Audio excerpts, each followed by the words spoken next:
विश्व विजयी बन जाए हम,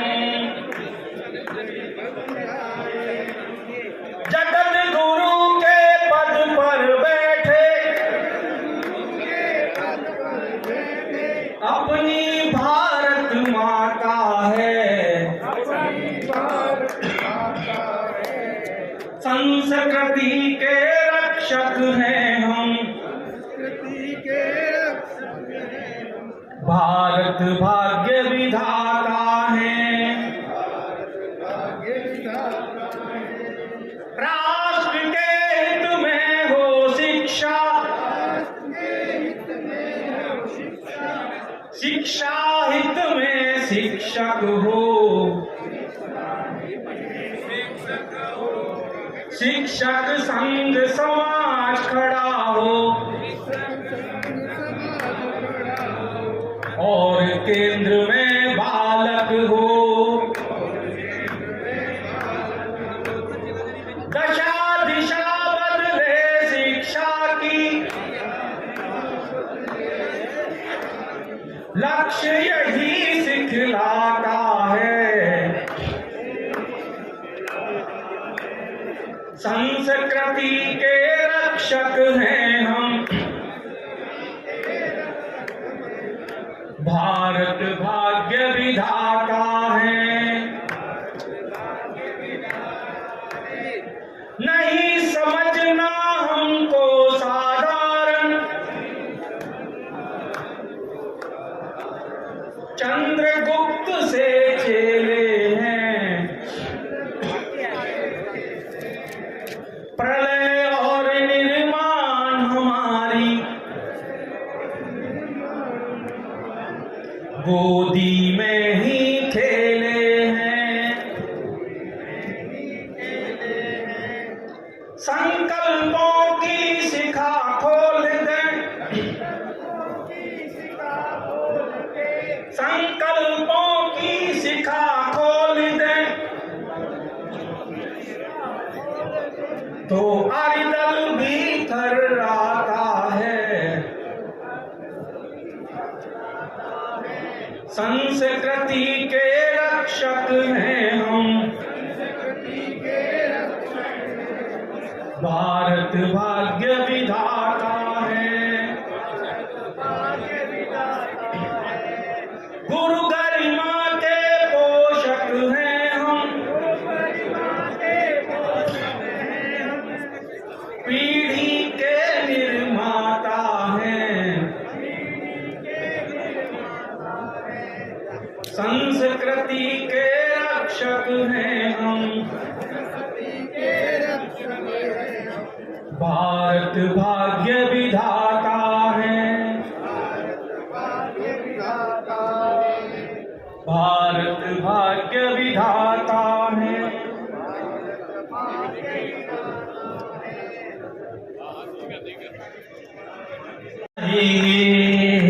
मेरी झोपड़ी के बादल खुल जाएंगे,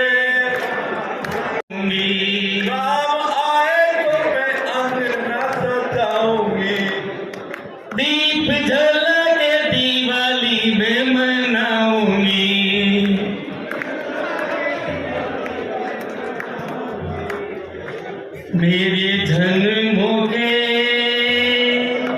मेरे जन्मों के पाप सब मिट जाएंगे,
बुद्धि प्रदां शारदा, बुद्धि प्रदां शारदा।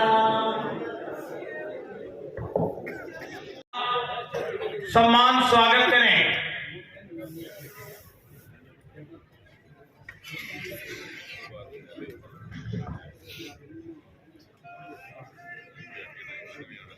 हमारे आज के कार्यक्रम के मुख्य अतिथि और हमारे शिक्षा विभाग के हमारे अपने संरक्षक आदरणीय मदन जी दिलावर साहब का हमारे इस सम्मेलन में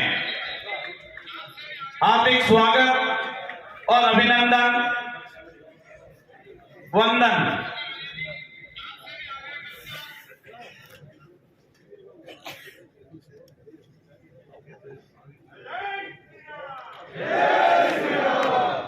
भारत माता की। शिक्षक संघ राष्ट्रीय, शिक्षक संघ राष्ट्रीय। आज हमको इस सत्र में जिनका पाठ्य प्रदान होने वाला है माननीय श्री योगेंद्र जी भाई साहब, प्रांत प्रचारक राष्ट्रीय स्वयंसेवक संघ जोधपुर प्रांत, आपके स्वागत अभिनंदन के लिए मैं आग्रह करूंगा। संजू जी चारण, जानकी जीवन जी पटेल, भावना जी आसदेव, मंजू जी परिया, सही राम जी विश्नोई और अनिला जी सोलंकी कृपया पधारे और दाद माननीय योगेंद्र जी भाई साहब का स्वागत सत्कार सम्मान करें।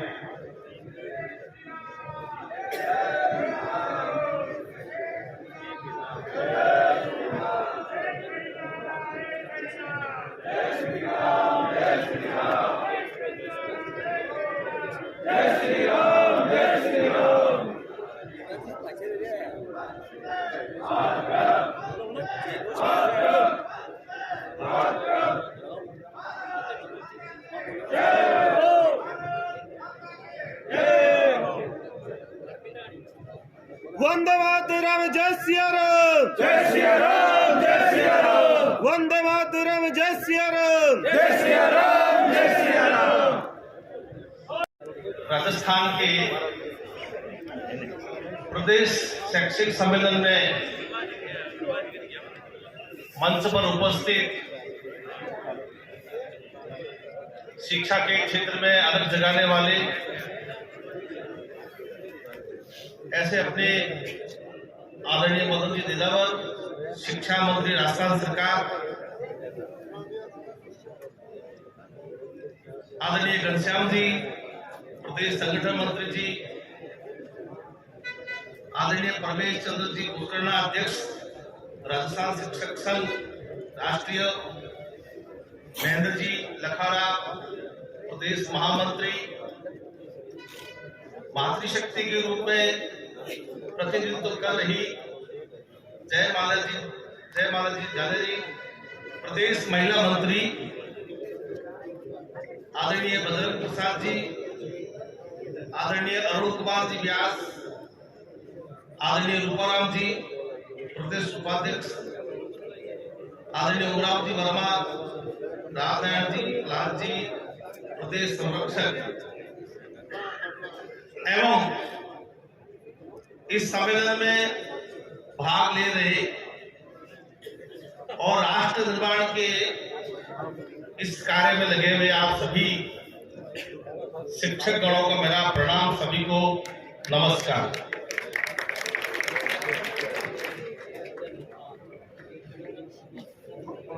कल प्रातःकाल से हम सभी इस सम्मेलन के माध्यम से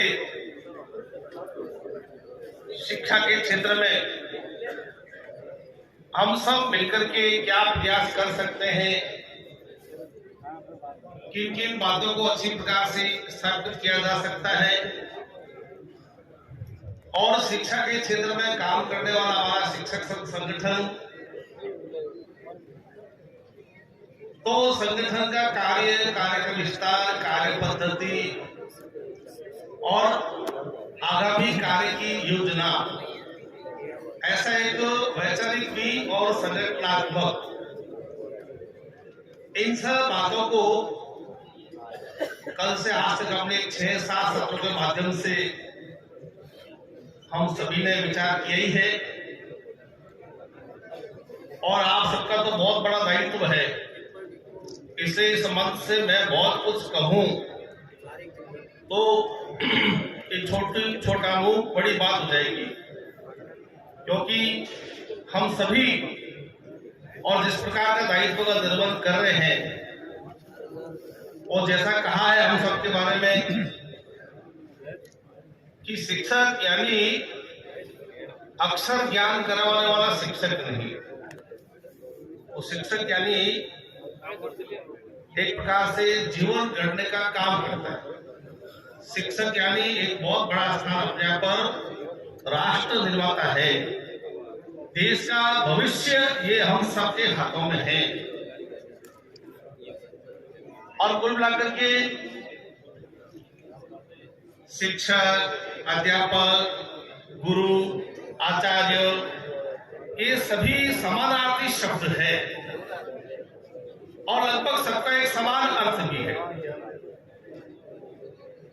लेकिन हम जब प्राचीन काल की बात करते हैं, भारत के जीवन मूल्य, भारत का जीवन दर्शन, भारत का अध्यात्म, भारत की और शिक्षा की परंपरा, तो प्राचीन काल से हमारी इस प्रकार की व्यवस्था थी। हम सब ये तो जानते हैं कि मनुष्य के जीवन को 4 भागों में बांटा गया और प्रारंभ के 25 वर्ष से ब्रह्मचर्य आश्रम, गृहस्थ आश्रम, वानप्रस्थ और संन्यास। तो ये प्राचीन काल की हमारी भारत की विशेषता है। और ये व्यक्ति का जो 25 वर्ष का प्रारंभ का जो होता था जीवन का समय, तो आज की तरह स्कूल, कॉलेज बड़े बड़े इस प्रकार से नहीं होते थे। तो हम सब जानते हैं कि प्राचीन काल में गुरुकुल परंपरा अपने देश हुआ करती, और हर व्यक्ति के जीवन में 25 वर्षों का जो कालखंड होता था, ये बड़ा ही महत्वपूर्ण होता था। और इस कालखंड में व्यक्ति अपने जीवन का निर्माण करता था। आने वाले जीवन को लेकर के ऐसी सभी आवश्यक बातों का अध्ययन के साथ साथ बाकी सब बातों का भी प्रशिक्षण ये प्राप्त करता था। हमारे मान बिंदु क्या है, हमारे जीवन मूल्य क्या है, हमारी सनातन संस्कृति क्या है, हमको जीवन में आगे किस प्रकार से बढ़ना है। तो उस प्राचीन काल की उस गुरु शिष्य की परंपरा, गुरुकुल की परंपरा, और उस पर रहकर के ज्ञानार्जन करते थे। इसलिए वास्तव में ये जो गुरु शब्द है, ये बहुत बड़ा एक शब्द है। गुरु यानी अंधकार से उजाले की ओर ले जाने वाला, गुरु यानी एक जीवन का निर्माण करने वाला, गुरु यानी संपूर्ण जगत को प्रकाशमान करने वाला, गुरु यानी स्वयं जल करके और प्रकाश देता है, दीपक के समान है। तो ऐसा एक बहुत बड़ा सम्मान का स्थान ये प्राचीन काल से अपने आप पर गुरु का रहा है। और तो हम सब बोलते ही हैं, गुरु ब्रह्मा, गुरु विष्णु, गुरु देवो महेश्वर, गुरु साक्षात परम ब्रह्म तस्मै श्री गुरुवे नमः। अब ये जो एक श्लोक एक सामान्य बात है, और इस श्लोक के माध्यम से भारत का जो चिंतन है गुरु को लेकर के, वो चिंतन ये दर्शाता है कि कितना श्रेष्ठ स्थान अपने भारतवर्ष में गुरु करा है। यानी गुरु यानी ब्रह्मा, विष्णु, महेश, और इस प्रकार से उनसे तुलना, उनके प्रतिनिधि, ऐसा श्रेष्ठ स्थान गुरु का है। गुरु गोविंद दोनों खड़े, काकू लागू पाए, सबने सुना है। भगवान भी खड़े हैं, गुरु भी खड़े हैं, पहले प्रणाम गुरु को करो। क्यों? क्योंकि हमारी सनातन संस्कृति में सर्वोच्च स्थान एक गुरु का माना गया है, और इसलिए गुरु का सम्मान ये प्राचीन काल से ही अपने इस भारतीय संस्कृति में रहा है। और इसलिए गुरु यानी क्या? गुरु का अर्थ है जीवन गढ़ने वाला, गुरु यानी जीवन निर्माता, गुरु यानी राष्ट्र निर्माता, गुरु यानी व्यक्ति का सर्वांगीण विकास करने वाला। गुरु यानी जीवन में सभी प्रकार की दिशा देने वाला। तो ऐसी सब बातों की चिंता करने वाला, उसको हमने कहा है हमारे गुरु। और आज हम सब जो इस स्थान पर पहुंचे हैं अपने अपने जीवन में, हम सब भी चाहे बंधु भगिनी सब बैठे हैं यहाँ पर, और आज हम जो शिक्षा के क्षेत्र में जो अलग जगा रहे हैं, भारत के जीवन मूल्यों की जो स्थापना कर रहे हैं, तो हम सबके भी जीवन में कोई ना कोई इस प्रकार के एक श्रेष्ठ व्यक्तित्व, कोई गुरु इस नाते से हम सबके जीवन में आया है। और उन्हीं का सानिध्य, उन्हीं का मार्गदर्शन प्राप्त करने के बाद, और आज हम सब भी इस स्थान पर बैठे यहाँ तक पहुंचे हैं और अपने माध्यम से हम जीवन निर्माण का काम कर रहे हैं। और इसलिए अपने पर कहा गया है कि शिक्षक यानी क्या, गुरु यानी क्या। तो गुरु यानी एक प्रकार से राष्ट्र निर्माता है। गुरु वो हिसाब किताब पढ़ाई का नहीं पूछते, वो पोशाक के में क्या बना, क्या मिलू था, क्यों नहीं बना, उस पर बात करते हैं। बात शिक्षा की करें, शिक्षा में कैसे गुणवत्ता बढ़ाई जाए, उसकी हम चाहते हैं, हमारा शिक्षक चाहता है कि वो बात हो, शिक्षा में कैसे गुणवत्ता हो उसकी बात करें। तो ये भी हम चाहेंगे। और इसके साथ कई काम में हमको अटका दिया गया। अभी शहरी ग्रामीण ओलंपिक कराएगा इस वर्ष, हमारा उससे कोई लेना देना नहीं। वो पंचायत राज वालों का कार्यक्रम था, सारे शिक्षकों को लगा दिया और ये शिक्षक 1 महीने तक परेशान रहे। उससे मुक्ति मिलनी चाहिए। अभी जो दूध का पाउडर, वहाँ दूध का पाउडर जो खरीद करके वहाँ समस्याग्रस्त बना है, उसको हमारे शिक्षक से गिरा है, उसको बंद करना चाहिए, उसका कोई अल्टरनेट सोचना चाहिए। अभी शिक्षण में कई बाधाएं भी उत्पन्न हो रही है। हमारे प्रशिक्षण बीच में सरकार जब अंतिम समय मार्च का महीना आता है, तब याद है इनके कोई प्रशिक्षण होने चाहिए। और वो जनवरी से फरवरी या तो बजट पूरा करने के चक्कर में फटाफट प्रशिक्षण करो। प्रशिक्षण की एक टाइमलाइन कैलेंडर जारी हो, इनमें प्रशिक्षण शिक्षकों का होगा। बीच में इनको कोई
इसके बाद प्रयोगशाला जाएंगे, उनको भी शिक्षक का दर्जा, कंप्यूटर शिक्षक है उनको भी शिक्षक का दर्जा देते हुए जो हमारी सुविधा है उनको भी प्रदान की जाए, ऐसे हम आपसे गुजारिश करना चाहेंगे। और अंत में मैं इन सब चीजों का तोड़ कैसे हो सकता है, मैं इन सब चीजों का एक तोड़ है कि कई राजस्थान में कई शिक्षक संघ होंगे, लेकिन कल सरकार ने भी मान्यता देने का प्रयत्न किया। डोडा सराय ने इन सबको बुलाया और डोडा सराय उनका मान्यता देना चाहते हैं, वो बड़े जोश में थे, मान्यता हम दे देंगे, जोश में थे। उन्होंने पूछा, हमारे कार्यकर्ता संतोष सिंह जी 3-4 लोग जो उस समय थे वो गए, बात की और इन्होंने कहा मान्यता किसको मिलनी चाहिए। इन्होंने कहा जिनके पास 4 का हो, कार्यालय हो, कोष हो, कार्यकारिणी हो, कार्यक्रम हो, उनको मान्यता दे दो। तो उन्होंने पहली बैठक में हाँ कर ली। दूसरी बैठक में जब विवेचन हुआ, उनको लगा कि ये तो केवल राजस्थान शिक्षक राष्ट्रीय के पास है, बाकी किसी बात नहीं है, तो मान्यता केवल राष्ट्रीय को मिलेगी। इसके लिए आगामी उन्होंने कोई बैठक ही नहीं की, बंद ही कर दिया। इसलिए आपसे गुजारिश है कि ये राजस्थान शिक्षक संघ को राष्ट्रीय को मान्यता मिले और आप जो पैरामीटर तय करेंगे हम उन पर खरे उतरने को तैयार हैं, मान्यता दी जाए।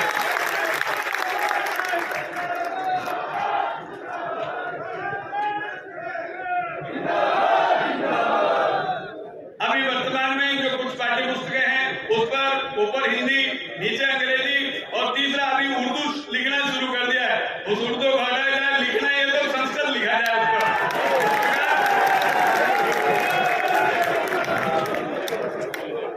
आपकी सारी मांगे लगभग समेटने का प्रयत्न किया है। निश्चित रूप से हमारे एक अच्छे कैबिनेट मंत्री के रूप में अच्छे सरल स्वभाव के धनी और हर विषय पर बहुत गहरे से चिंतन करने वाले शिक्षा मंत्री मिले हैं। निश्चित रूप से उस पर कार्रवाई होगी। मैं ये विश्वास दिलाता हूं। बोलिए भारत माता की जय, जय श्री राम। भारत माता की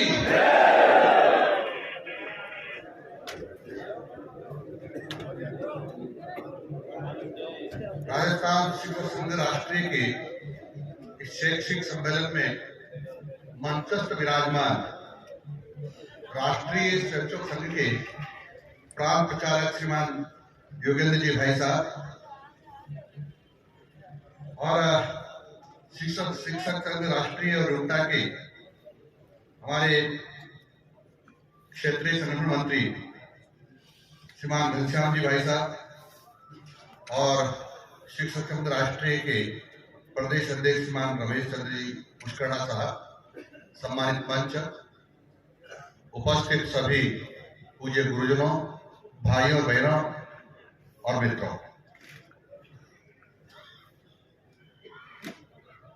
ये मेरा सौभाग्य है कि मैं आज श्रेष्ठ गुरुजनों के बीच में उपस्थित हूं।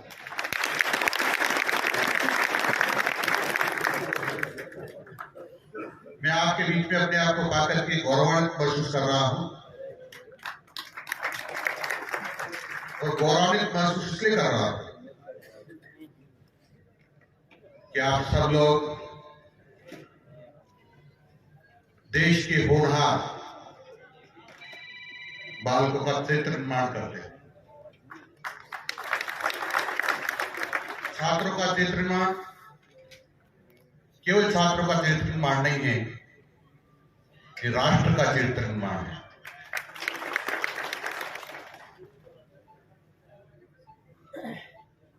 राष्ट्र का चरित्र निर्माण हमको कहां से कहां ले जा सकता है, उसको आप साथ साथ देखते हो।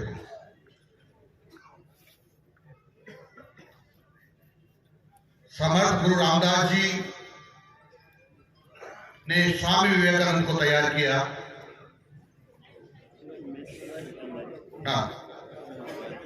शिवाजी को तैयार किया और चाणक्य जी ने एक आपदाय धनानंद का शासन तहस नहस करने के लिए एक साधारण से बालक को तैयार करके और एक जो हमारा राष्ट्रीय सपना था उसको पूरा किया। स्वामी रामकृष्ण परमहंस ने विवेकानंद जी को तैयार किया। यह है शिक्षकों की ताकत। और आज के परिप्रेक्ष्य में देखें हम लोग तो भारत के प्रधानमंत्री श्रीमान नरेंद्र जी मोदी भी आपकी लेन है। अटल बिहारी वाजपेयी साहब जो पूर्व प्रधानमंत्री हमारे हैं वो अभी आपकी लेन है। यानी आप देश में सर्वश्रेष्ठ लोगों को, देशभक्तों को, क्रांतिकारियों को और देश के निर्माणकर्ताओं को भी निर्माण आप करते हैं, इसलिए आप श्रेष्ठ हैं, पूजनीय। ये परंपरा जारी रहना चाहिए। इस परंपरा में कोई न्यूनता नहीं आना चाहिए, क्योंकि गुरु रविंद्रनाथ ठाकुर ने कहा था कि शिक्षक प्रथम नागरिक होता है। तो उसकी कल्पना थी, उसको साकार रूप देने का हम सबको करना होगा। जैसा मैंने पहले कहा कि शिक्षक सामान्य व्यक्ति नहीं है। गुरुकुल के समय भी आपने देखा होगा कि समाज शिक्षक और गुरुकुल का पालन पोषण करता था और उसके बदले में गुरुकुल श्रेष्ठ नागरिक उनको देता था। वो परंपरा फिर तेज गति से हम सब लोग आगे बढ़ाना है, क्योंकि देश में श्रेष्ठ नागरिक पैदा होंगे, चरित्र निर्माण का होगा तो राष्ट्र का चरित्र निर्माण अपने आप हो जाएगा। ऐसा मेरा सोच है, विचार है। मैं आप सब लोगों से निवेदन करना चाहता हूं। कई बार मुझे लगता है शिक्षा मंत्री तो मैं कल बना हूं, लेकिन मैं राजनीति से बहुत वर्षों से हूं। मुझे लगता है कहीं न कहीं धीरे धीरे न्यूनता आ रही है। उस न्यूनता को हमको समाप्त करना चाहिए। अधिकांश शिक्षक श्रेष्ठ है, लेकिन फिर भी कहीं कहीं से समाचार मिलता है का विद्यालय में, अमुक विद्यालय में हमारी बेटियों के साथ अच्छा व्यवहार नहीं हुआ।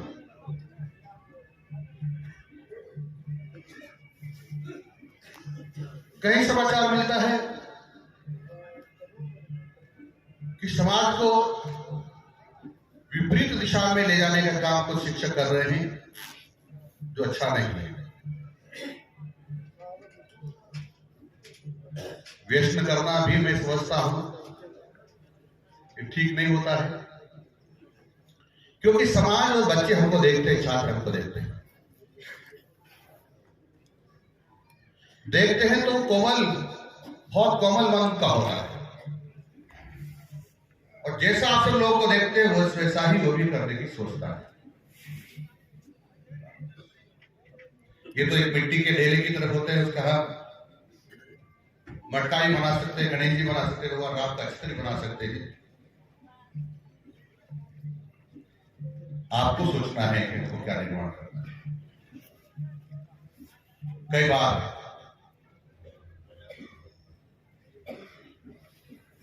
हमको लगता है कि हमको कौन देख रहा है, और मैंने सुना है विद्वानों से कि दीवारों के भी कान होते हैं, दीवारों में भी आंखें होती हैं। समाज और छात्र आप सबको देखते हैं, इसलिए हम ऐसा कोई कृत्य न करें जिससे छात्रों पर और समाज पर उसका दुष्प्रभाव पड़े। क्योंकि आप क्या खाते हैं, क्या पहनते हैं, कैसे चलते हैं, कैसी दृष्टि है, उससे भी छात्र सीखते हैं। आप मौन रहकर भी उनको संस्कार दे सकते हैं। और जब मेरे को काम दिया हमारे मुख्यमंत्री सम्माननीय भजन लाल जी ने, तो मुझे लगा कि शिक्षा में संस्कारों का समावेश होना चाहिए, करना चाहिए।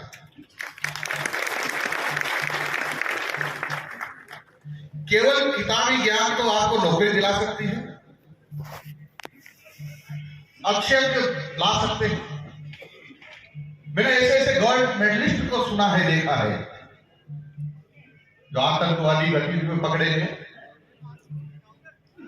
देश के खिलाफ षड्यंत्र करते हुए पकड़े गए। गोल्ड मेडलिस्ट ऐसे नहीं बन गया होगा, उसने अच्छी किताबें पढ़ी होंगी, ज्यादा अंक लाए होंगे। तो केवल यही आकलन हो कि अच्छा नंबर लाने वाला ही श्रेष्ठ छात्र होता है, मेरा ऐसा मानना नहीं है। संस्कार विहीन शिक्षा पशुत्व की ओर ले जाती है और संस्कार युक्त शिक्षा देवत्व की ओर ले जाती है। इसलिए हमको कैसी शिक्षा देनी है, इस पर आप सब लोगों को विचार करना होगा। मित्रों, कई बार मैं बहुत ही लोग मेरे को कहते हैं तुम बहुत ही सीधे साधे हो, कई लोग बोलते कहते आप बहुत कठोर हो, कई लोग कहते हैं इतनी शक्ति नहीं बरतनी चाहिए। लेकिन जहां देश को, समाज को नुकसान होता दिखाई देगा, वहां पर मैं चुप्पी साध जाऊंगा केवल वोटों के लिए। ऐसा संभव नहीं है। मेरे लिए छात्र का ही सर्वोपरि है। छात्र का अहित करके मैं किससे दोस्ती निभाऊंगा, मैं किसका लिहाज करूंगा,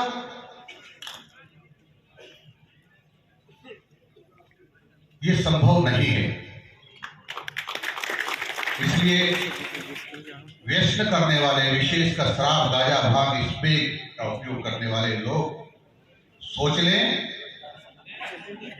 कि कभी भी उनको घर भेजा जा सकता है।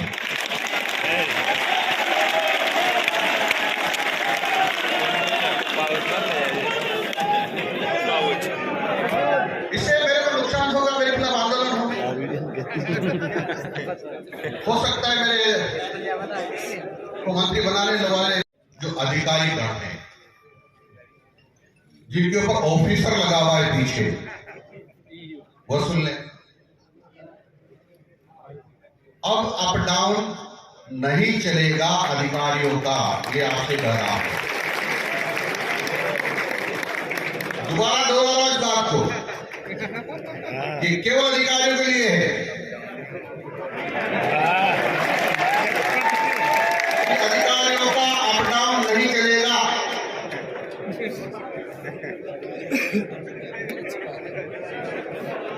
ध्यान से सुनना पड़ेगा आपको। और मित्रों, एक बात तो ये रखती कि डीबीसी होना चाहिए। और मैंने तो सुना था कि जो शैक्षिक सम्मेलन होते थे वो शिक्षक, शिक्षा और राष्ट्र के हित में सरकार को सुझाव देने के लिए होते हैं। पर संभवतः ये चर्चाएं कम होती होगी, पर कम होती है। इन चर्चाओं के लिए हमको समय बढ़ाना चाहिए, समय देना चाहिए और इस पर जरूर चर्चा करना चाहिए, ताकि हम आपसे मार्गदर्शन प्राप्त कर सकें। कहा है कि सब प्रकार की डीबीसी होना चाहिए। मैं इस बात का हामी हूं ये तीसरी बार मंत्री हूं। जिस डिपार्टमेंट में गया सबसे पहले मैंने यही किया है कि सबसे पहले डीपीसी होना चाहिए। और मैंने मंत्रालय संभालते ही हमारे शासन सचिव को कहा है कि सब स्तर की डीपीसी होना चाहिए, इस योजना बना लीजिए।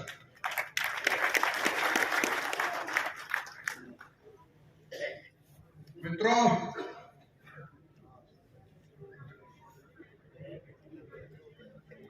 मांग मेरी है कि अब आगे छुट्टी की ज्यादा मांगे न करें, क्योंकि आपका विद्यालय यानी शिक्षण केवल एक साल में 120 दिन होता है। सारा का जोड़ तो 120 दिन होता है।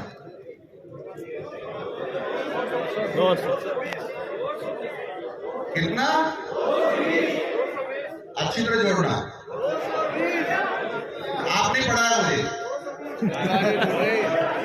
नहीं होता है।